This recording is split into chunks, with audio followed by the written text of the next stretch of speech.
Hi guys, welcome to this channel. I'm Adrian. We are at Chatham Historic Dockyard for a part 2 of what we started a while ago. Please stay with me, thanks.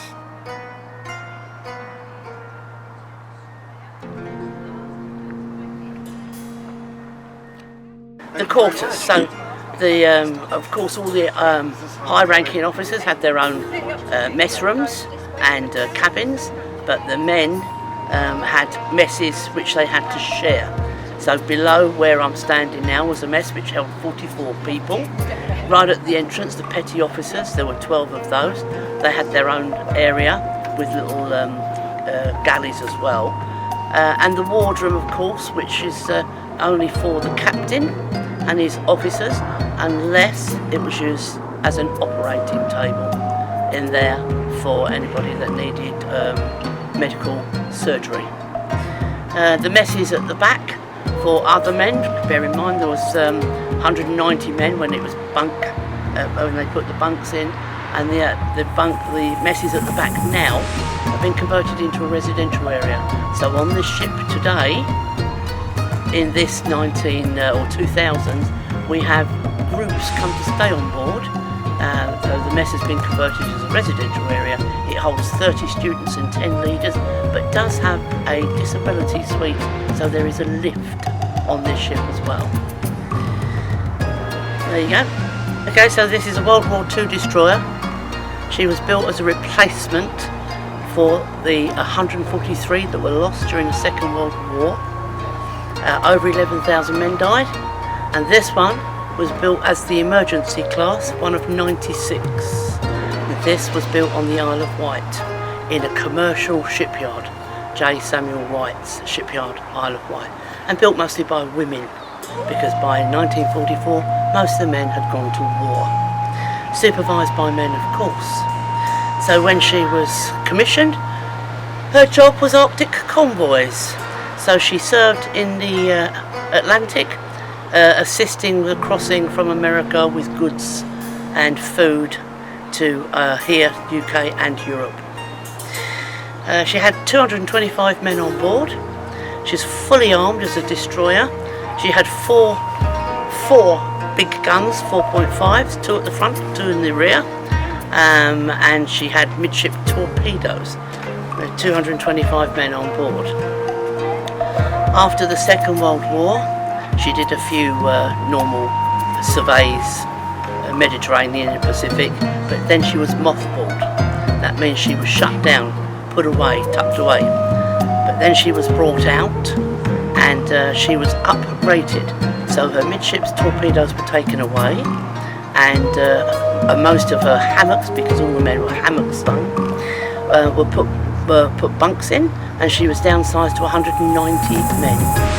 Now with her guns also, this is A gun, behind me is B gun above it, and at the back was X and Y gun, and X gun was taken away.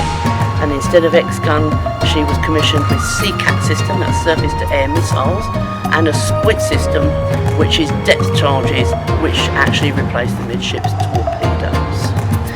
She carried on working until 1972. She was paid off in 1972 right here at Chatham Dockyard. But during the life after the war, she did do Royal Yacht Britannia escort work. In 1971, she was on the Firth of Forth in Scotland and had a race with another destroyer known as the Rapide, but this ship won. She did 32 knots, and she received an accolade as fastest ship in the fleet, and she still holds that record today, 32 knots. No other ship commissioned to this very point in 2024, Royal Naval ship, has exceeded that speed.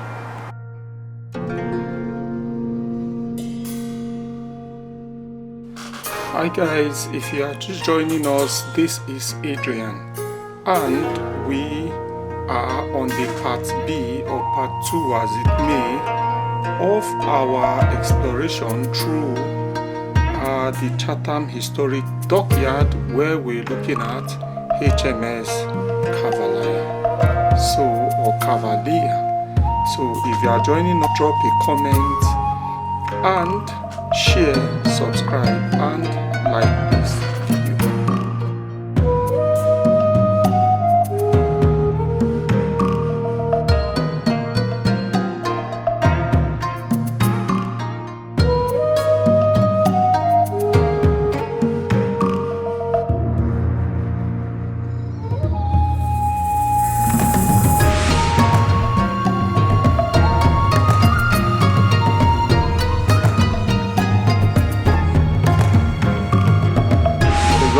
wardroom. Its function is for the officers' mess, the senior officers. It's their mess and lounge. It serves as a dining area and relaxation space for the ship's officers.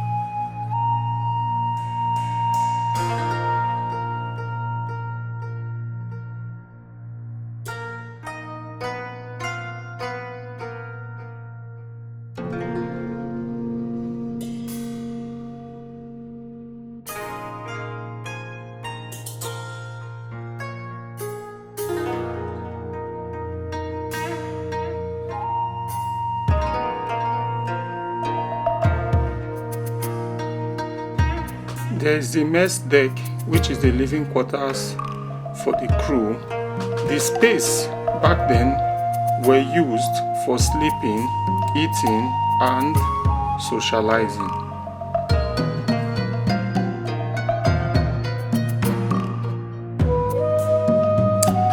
Good to have you guys. I'm Adrian.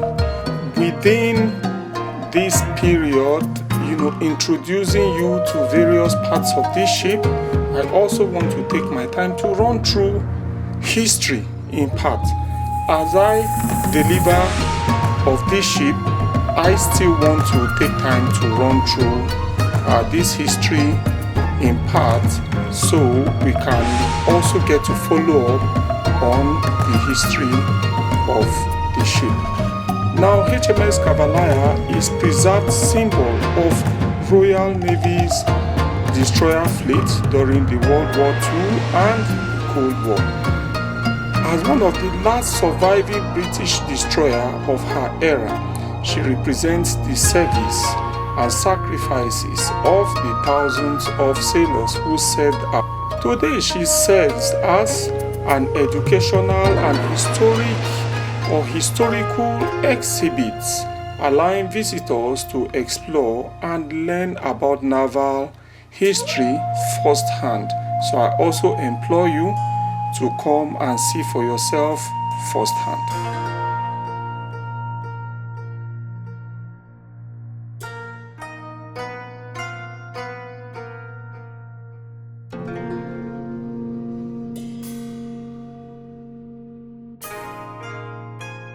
Hi guys, welcome to this channel. I'm Adrian.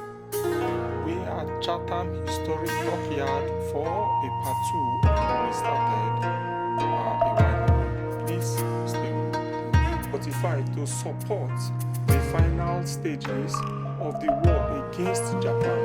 But the war obviously ended before the extensive Pacific service.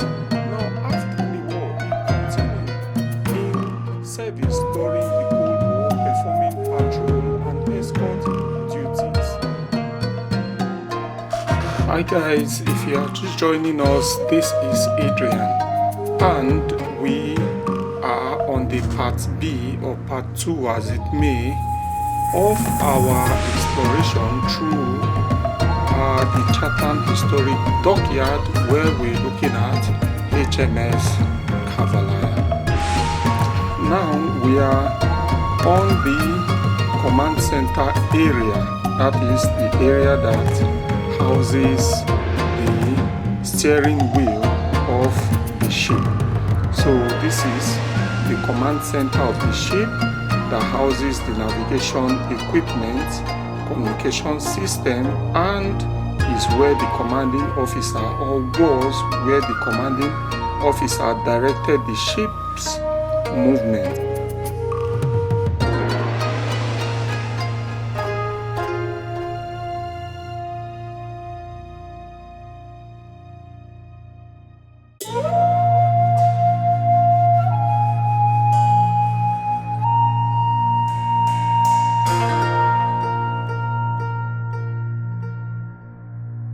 refitted multiple times to keep up with modern naval requirements. Particularly, one of the periods it was refitted was in 1950.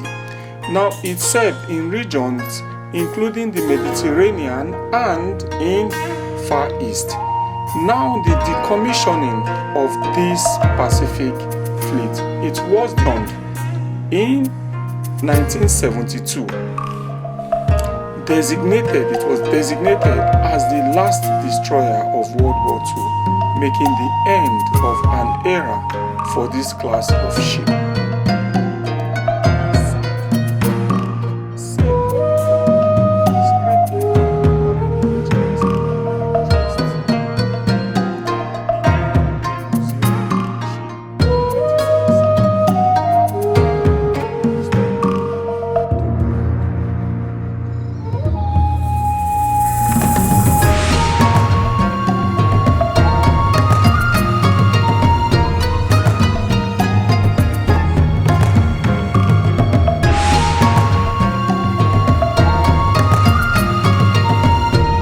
Includes the operation room, which is centralized control for the radar, the sonar, and the tactical systems. It processes information for situational awareness and coordinates the shipboard's arrangement. It has the communication room. That is a room dedicated to radio and signal communication, vital for relaying orders and receiving instruction from other naval units. So, HMS Cavalier R73, as is known, is a C-class destroyer of the Royal Navy. Has distinguished history of service during and after World War II. Now, construction, it was ordered in 1942 as part of the War Emergency Program. It was built by J. Samuel White Shipyard in Coles, ISO of White. It was laid down on the 28th of March 1943, but it was launched on the 7th of April 1944. It was commissioned on the 22nd of November of 1944. Now its roles included escort and anti-submarine operations. Initially, it was deployed to the home fleet, operating in Arctic waters and around the British ISO. Now, after the war, it was redesigned or reassigned, to the British Pacific Fleet in 1950. Hi guys, if you are just joining us, welcome. We are on HMS Cavalier, part 2 of it. Alright, back to where we are. We have the stores and supply room. The stores and supply room held spare parts, tools, food, and other essential supplies needed for prolonged mission. The layout and use of these compartments exemplify how destroyers like HMS Cavalier were designed to be multi-purpose warship, capable of performing various roles such as escorting, engaging, and providing supports. There is the engine room, which housed the steam turbine that powered this ship. The boiler room generated the steam required for the turbines. These areas provided propulsion and power for all shipboard systems. They would be able to load these by hand and fire them between 11 and 15 in a minute, and the range was about 5 miles. Squid system, probably about 550 yards. Sea Cat, I couldn't tell you. I don't know, because they went after surface to air, so they went after aeroplanes, Yeah. guided missiles.